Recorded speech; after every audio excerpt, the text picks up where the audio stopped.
자, 이제 오늘 설교 본문을 말씀드리고 함께 읽어보면서 마가복음 9장을 공부해보는 시간을 가져보겠습니다. 오늘은 마가복음 9장 23절부터 24절을 함께 읽어보면서 설교를 시작해 보겠습니다.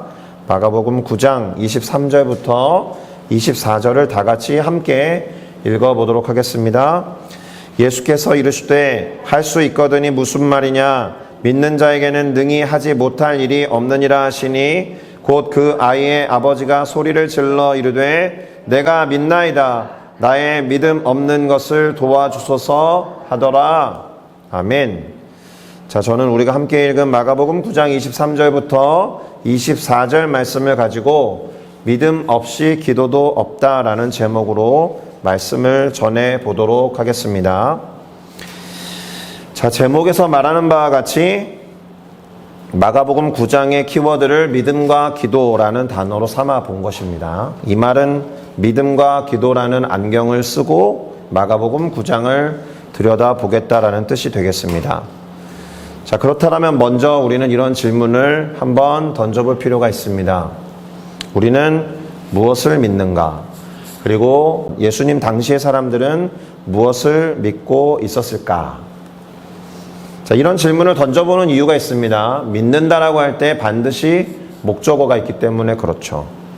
무엇을 믿느냐라고 하는 목적어를 필요로 하는 단어가 믿음이기 때문에 그렇습니다. 우리는 쉽게 예수님 믿습니다 이렇게 해서 예수님을 목적어 삼아서 말하기도 하지만 예수님의 무엇을 믿습니까?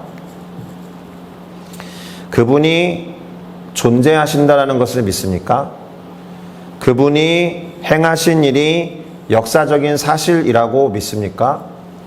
그분이 하나님의 아들이라는 정체성, 그분이 메시아 또는 그리스도라는 정체성에 우리는 동의하면서 믿는다라고 말하고 있는 건가요?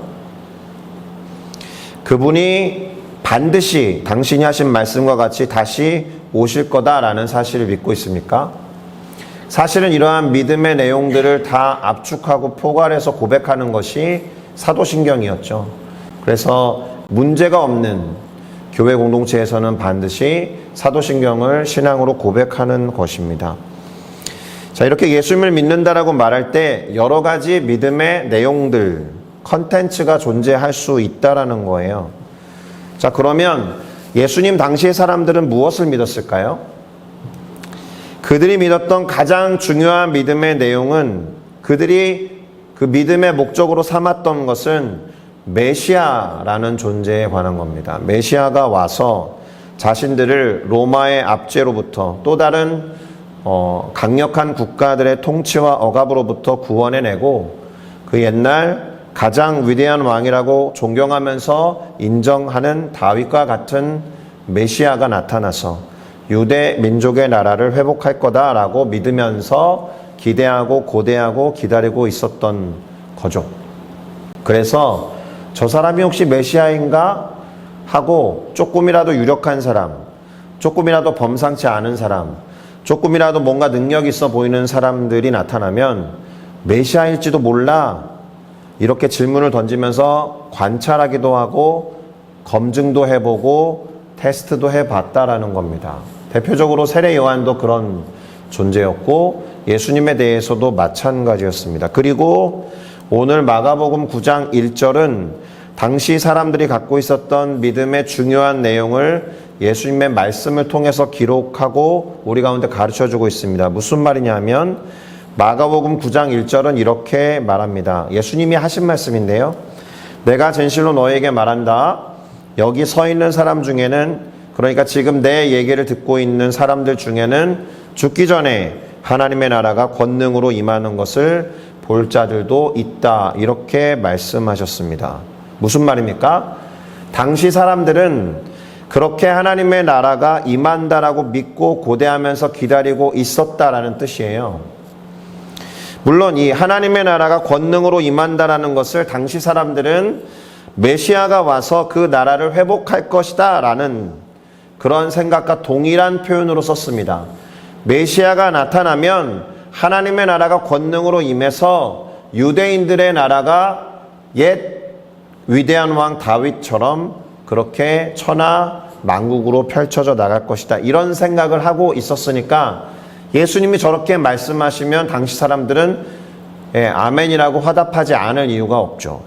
그러나 예수님이 하신 말씀, 권능으로 임하는 하나님의 나라라는 개념과 당시 사람들이 생각했던 메시아가 임해서 유대인들의 나라가 다시 회복되는 것 사이에는 차이가 있죠.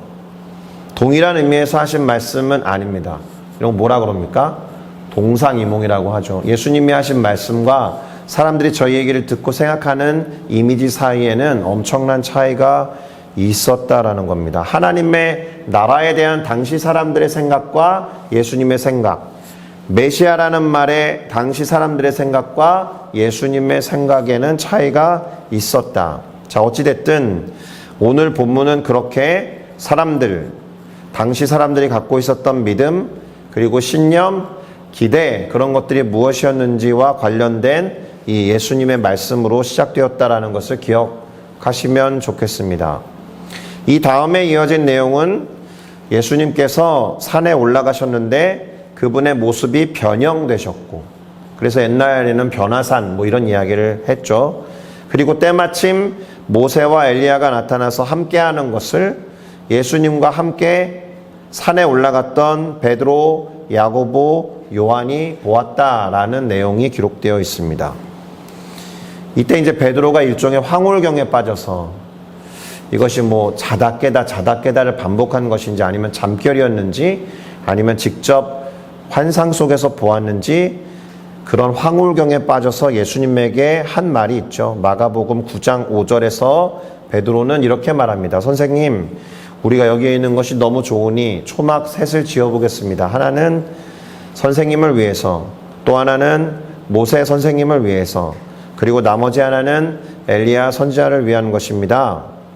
근데 베드로가 도대체 뭐가 좋았는지는 알 수가 없습니다. 그냥 신앙의 위인들이 함께 있는 것만으로도 좋았는지, 아니면 모든 사람들이 인정하는 이 위대한 지도자 모세, 위대한 선지자 엘리야와 내가 따르고 추종하는 선생님이 함께 있으니까 적어도 우리 선생님은 이 위대한 사람들과 동일 선상에 계시는 분이구나 라고 생각해서 내가 그분의 제자야 라고 약간은 기분이 좋아서, 뭔가 뿌듯해서 그랬을 거다라는 생각이 들기도 합니다. 그런데 이 부분을 기록한 마가에 따르면 베드로가 이렇게 말해놓고는 선생님으로부터 무슨 이야기를 들을지가 두려워서, 선생님으로부터 무슨 이야기가 들려올지 두려워하고 무서워했다라고 기록합니다. 근데 바로 이 이야기를 한 것에 대해서 예수님이 말씀하신 건 나와 있지 않고 하나님으로부터 구름 가운데서 음성이 하나 들려오잖아요. 뭐라고 하나님께서 말씀하셨느냐? 내 사랑하는 아들이니 너희는 그의 말을 들어라. 이렇게 말씀하시는 음성을 듣습니다. 그럼 이제 들어야죠. 지금 나의 선생님 예수님이 초막 셋에 대해서 말씀드린 것을 어떻게 말씀하실지 두려워하고 있었는데, 하늘에서 내 사랑하는 아들이니 너희는 그의 말을 들어라라는 음성이 들려왔으니까 그럼 이제 예수님이 뭐라고 하는지 들어야죠. 그것이 마가복음 9장 9절인데요.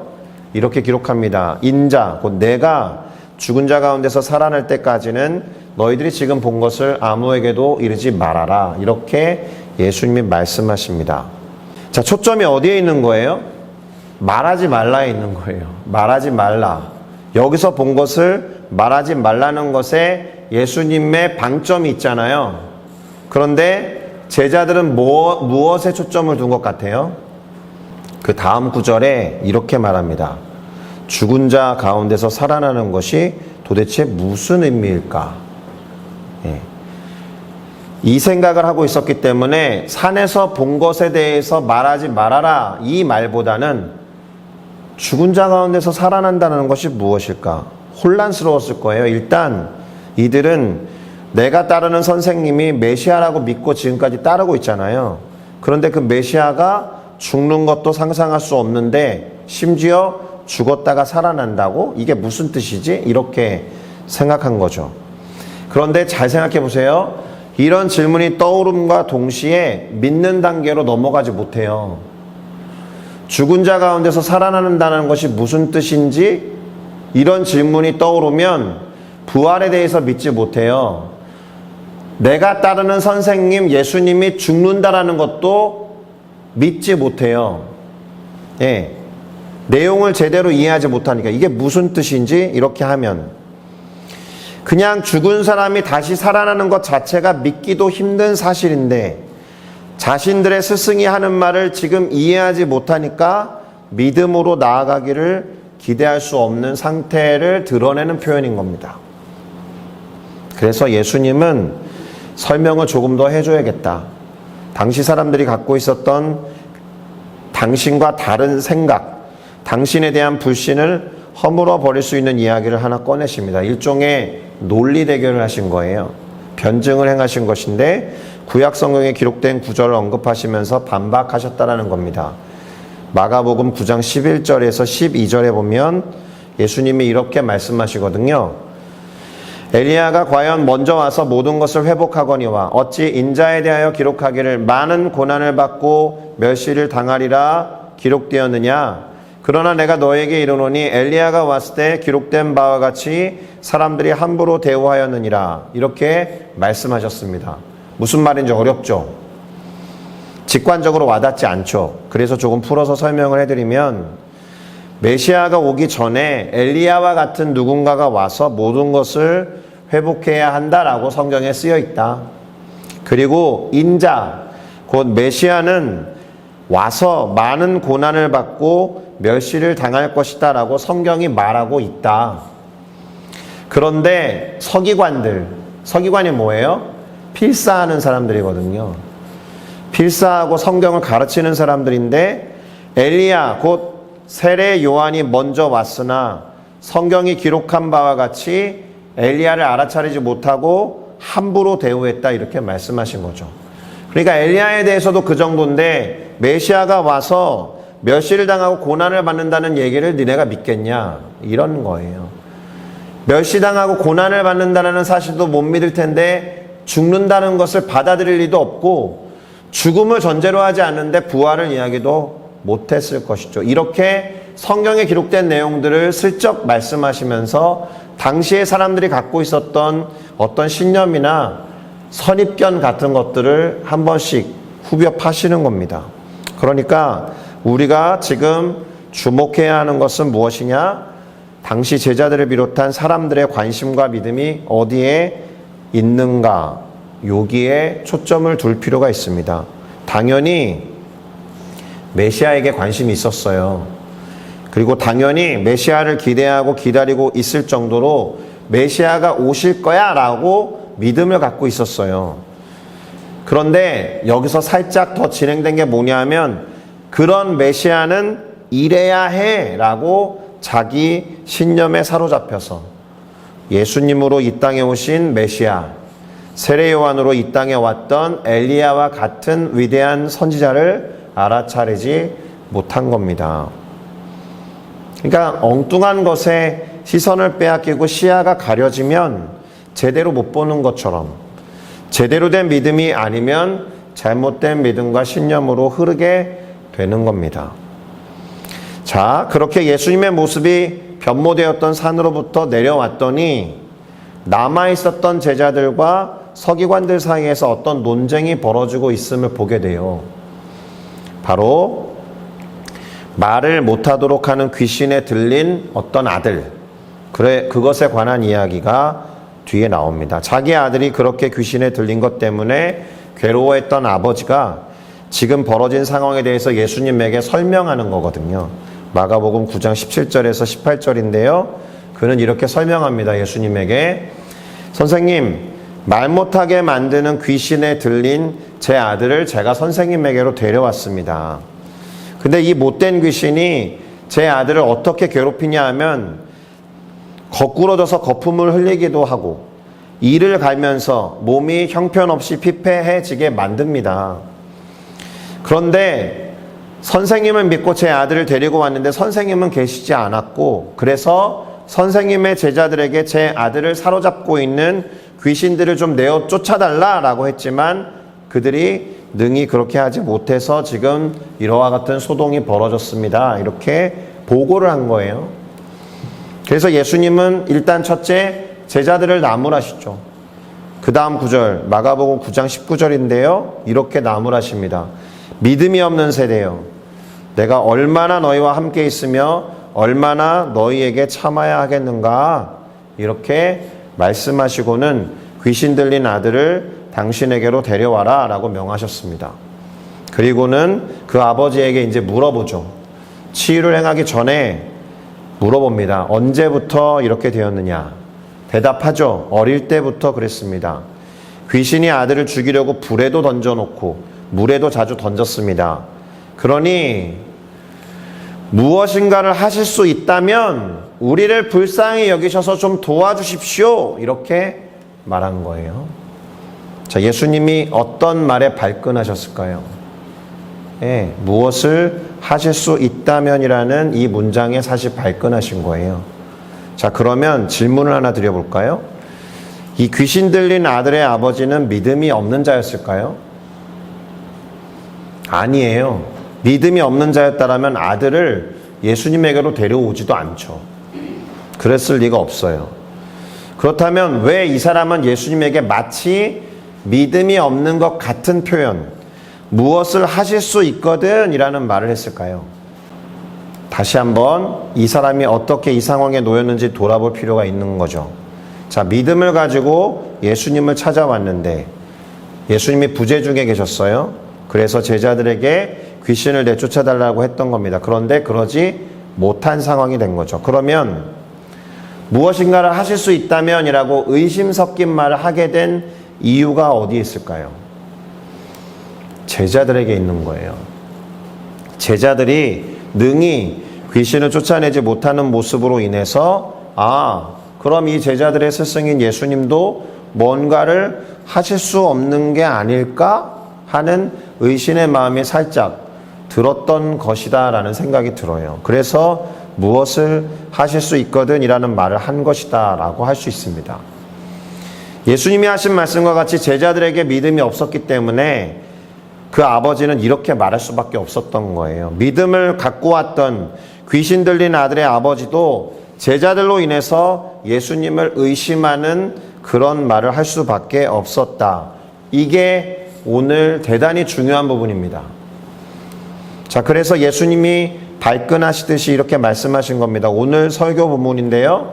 다 같이 읽어 보겠습니다. 할 수 있거든이 무슨 말이냐? 믿는 자에게는 능히 하지 못할 일이 없느니라. 아멘. 자, 그럼 질문을 한 번 더 던져볼까요? 예수님이 하신 말씀 중에서 믿는 자는 누구일까? 지금 예수님 앞에 있는 귀신 들린 아들을 둔 아버지만을 말한 것일까? 아니에요. 제자들도 포함한 겁니다. 자, 이 말을 들은 그 아들의 아버지의 반응이 바로 나오는데요. immediately잖아요. 곧 그 이야기를 듣자마자 그 아이의 아버지가 소리를 질러 말하기를 내가 믿습니다. 그리고는 나의 믿음 없는 것을 도와달라고 간청해요. 자, 그러면 사실은 이 이야기를 제자들도 했어야죠. 아쉽게도 귀신 들린 아들의 아버지와 제자들 사이에는 아주 중요한 차이가 보입니다. 둘 다 의심을 했거나 어쨌든 믿음이 없거나 믿음 없음에 대해서 예수님으로부터 한 소리를 들은 것과 같잖아요.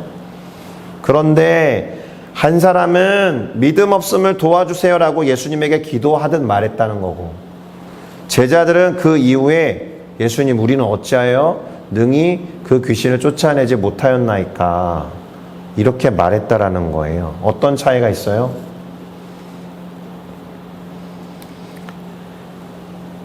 제자들은 믿음 없음을 인정하지 못한 것 같아요. 믿음 없다라는 사실을 모르니까 귀신을 쫓아내지 못한 이유는 믿음 없음인데 어찌하여 귀신을 못 쫓아냅니까? 라고 물었다는 거는 내가 지금 믿음이 부족하거나 없다라는 것을 모르니까 그렇게 물어본 거죠. 그러나 이 귀신 들린 아들의 아버지는 믿음 없음을 도와달라고 하면서 자신의 믿음 없음을 인정하고 있다라는 거예요. 그러니까 제자들의 관심은 자신들의 믿음 없음에 있지 않았고요. 귀신을 내쫓는 능력을 포함해서 능력을 행하는 것에만 있었다. 물론 이 질문에 대해서 예수님이 친절하게 제자들에게 대답해 주십니다. 뭐라고 하셨느냐 하면 마가복음 9장 29절인데요. 우리가 잘 아는 말씀이죠. 이것도 같이 읽어보겠습니다. 기도 외에 다른 것으로는 이런 종류가 나갈 수 없느니라. 기도를 해야 한다 이렇게 말씀하신 것처럼 보이지만 사실 그렇게 단순한 말씀을 하신 것 같지 않아요. 믿음 없음을 나무라신 예수님이신데 그러니까 기도를 해라 이렇게 단순하게 말씀하신 것으로 가르침을 마치셨을 리가 없다라는 겁니다. 그래서 우리는 기도에 대해서 생각을 해봐야 됩니다. 기도는 사실 믿음이 반드시 결부된 가장 기본적인 행동이거든요. 믿음이 들어가 있지 않으면 기도가 아니라는 거예요. 이 기도를 들으시고 응답하실 것이다라는 믿음 없이, 내가 하는 기도를 들으신다라는 믿음 없이, 내가 하는 기도를 들으시는 하나님이 전능하시다라는 믿음 없이 기도할 수 없잖아요. 그러니까 사실은 기도라는 말 안에는 믿음이 반드시 포함되어 있는 거예요. 그러니까 기도 이외에는 이러한 이유가 나갈 수 없다라는 말은 믿음이 없다라는 말씀하신 것과 같다라는 겁니다. 믿음이 결부된 기도를 해라 이 말도 부족해요. 기도하라는 거예요. 그냥 원래 기도는 믿음이 포함된 용어니까. 믿음이 들어가 있지 않으면 기도가 아닌 거예요. 믿지 못할 것이면 기도를 하지 말아야죠. 그렇지 않습니까? 믿음으로 하는 기도를 통해서 능력도 나타날 수 있는 것이고, 그러니 기도는 믿음과 또 믿음은 기도와 함께 할 수밖에 없는 겁니다. 그러니까 어떤 면에서는 기도 외에 다른 것으로는 이런 종류가 나갈 수 없다라는 이 말씀은 믿음이 아니고서는 그런 능력을 행할 수 없다라는 말씀을 다른 방식으로 반복하신 거예요. 자, 그리고 이제 오늘 본문은 마지막 부분으로 나아가는데요. 그것은 마가복음 9장 30절에서 50절이 기록하고 있는 제자들의 쟁론과 예수님의 가르침이라고 해야 할 겁니다. 우선 예수님은 제자들이 서로 뭔가 토론하는 것을 보셨어요. 쟤네들 지금 무슨 얘기로 아주 토론을 하고 있구나. 그래서 물어보시죠. 너희가 길에서 서로 토론한 것이 무엇이냐. 그런데 제자들이 대답하지 못해요. 건설적인 토론이 아니었던 거죠. 쓸데없는 토론을 한 겁니다. 잠잠히 있다고 해서 예수님이 그것을 모르실 리가 없잖아요. 사실 제자들은 야, 누가 우리 중에 가장 크냐? 이런 이야기를 하고 있었어요. 말싸움에 가까운. 그러니 예수님이 제자들을 볼 때 한심한 마음이 들겠죠. 아, 얘네들한테 가르침을 줘야겠다. 그래서 이것으로부터 시작된 가르침이 이후에 나온다라고 보시면 되는데, 그걸 정리해보면 이렇게 됩니다. 무사람들의 끝에 서라. 무슨 말이에요? 높은 자리에 가지 말고 무사람들의 끝 밑에 있어서 섬기는 자가 되라라고 말씀하십니다. 그리고 예로 드신 것이 어린아이를 영접하는 것이 나를 영접하는 것이고, 나를 영접하는 것이 하늘에 계신 하나님을 영접하는 것이다 라는 말씀을 하십니다. 그리고 제자들 중에 있었던 사도 요한이 예수님과 제자들과 함께 하지 않으면서 당신의 이름으로 기적을 행하는 자들을 우리가 어떻게 해야 합니까? 라고 했을 때 예수님이 그냥 둬라. 우리를 반대하지 않는 자는 우리를 위하는 자다. 이렇게 말씀하셨습니다. 그리고 가르침을 지속하셨는데요. 누군가 그리스도에게 속한 자라고 한다면 그 사람에게 물 한 그릇이라도 준다면 결코 하늘에서 상을 잃는 일이 없을 것이다. 이렇게 말씀하셨으니까 크리스찬들 안에서, 믿는 사람들 안에서 서로 섬겨라 이런 이야기를 하신 거죠. 작은 자라고 하더라도 실족하게 하지 말라고도 하셨습니다. 그리고 이어서 혹시라도 범죄하게 하는 몸의 지체들, 손이나 발이나 눈이 죄를 범한다면 차라리 그것들을 찍어버리고 몸 전체가 지옥에 가지 않는 게 낫다라고 말씀하셨습니다. 왜냐하면 지옥은 불이 마치 상처난 부위에 소금을 뿌리는 것처럼 너무 아프게 하는, 괴롭게 하는 곳이기 때문에 그렇다라고 하면서 소금을 인용하셨는데, 소금 이야기를 꺼내신 마당에 소금을 두고 서로 화목하다라는 말씀으로 가르침을 주시면서 마가복음 9장이 마무리된다라는 거예요. 그러니까 이 가르침 단락을 한마디로 요약하면 맨 위에 노란 글씨, 맨 아래 노란 글씨처럼 서로 누가 크냐고 쟁론한 제자들을 향해서 섬기는 자가 되고 서로 화목하라는 말씀을 주신 겁니다. 제자들이 서로 다투듯이 이야기하니까 서로 누가 크냐고 이야기를 하니까 거기에 딱 맞는 가르침을 주신 겁니다. 다툴 것이 아니라 화목할 것, 누가 크냐가 아니라 섬기는 자가 되어라. 대단히 시적절한 가르침을 주신 거죠. 자, 여기까지가 마가복음 9장이라고 했고 이제 설교를 마무리해 보도록 하겠습니다. 오늘 우리가 살핀 마가복음 9장은 믿음과 기도라는 안경을 쓰고 들여다보자고 했었습니다. 그랬더니 제자들의 관심이 보여요. 그리고 당시 사람들의 믿음이 어디에 있었는지가 도드라지게 보이기 시작합니다. 아쉽게도 제자들에게는 예수님이 하신 말씀과 같이 믿음이 없었어요. 그래서 귀신을 내쫓지도 못한 것이고요. 사람들은 메시아를 기대하고 고대했지만 제대로 알아차리지 못했습니다. 예수님을 메시아로 알아차리지 못했고 세례 요한을 메시아 이전에 나타나는 엘리야와 같은 존재로 인식하지 못했다라는 거예요. 자, 그러는 와중에 제자들의 믿음 없음이 드러나는 사건이 벌어졌다. 예수님을 믿는 믿음으로 귀신 들린 아들을 데리고 온 그 아버지가 제자들의 귀신을 능히 내쫓지 못한 것을 보게 된 거죠. 그래서 자신이 믿어서 나온 예수님에게도 의심 섞인 말, 곧 무엇을 하실 수 있다면 이라는 말을 한 겁니다. 그러니 우리는 오늘 이 마가복음 9장을 통해서 어떤 결론에 이르러야 하느냐? 세상이 사실은 믿음을 갖고 있다라고 여기는 크리스천의 모습을 통해서 하나님을 간접적으로 경험하게 된다라는 걸 명심하셔야 돼요. 이 아버지가 제자들을 통해서 그렇게 말하고 있잖아요. 그래서 예수님은 사실 오늘 본문은 아니지만 제자들에게 그런 말씀하셨습니다. 너희가 서로 사랑하면 그 사랑하는 모습을 통해 너희가 나의 제자인 줄을 알게 될 거다라고 하신 거잖아요. 그게 무슨 뜻이에요? 너희가 서로 사랑하는 그것을 통해 예수님의 가르침이 사랑이었구나라는 것을 사람들이 알 것이고, 서로 사랑하는 모습을 통해 사랑 자체이신 하나님을 발견하게 될 거다. 왜냐하면 영이신 하나님을 전달할 수 있는 유일한 방법은 하나님을 믿는 사람들의 삶을 통해서 밖에 드러날 수 없기 때문에 그래요. 서로 사랑하는 제자들을 보면 사람들도 사랑이신 주님을 알게 될 거다라는 뜻이 되는 겁니다. 이 점을 유념해야 해요. 우리의 모습을 통해, 우리의 믿음을 통해 누군가는 믿음을 더 강화시켜 나갈 수 있고 또 누군가는 믿음이 더 약해질 수 있다는 거예요. 성경을 그래서 잘 보면 다른 사람에게 시험 들게 하는 것을 경계하는 표현들이 있어요.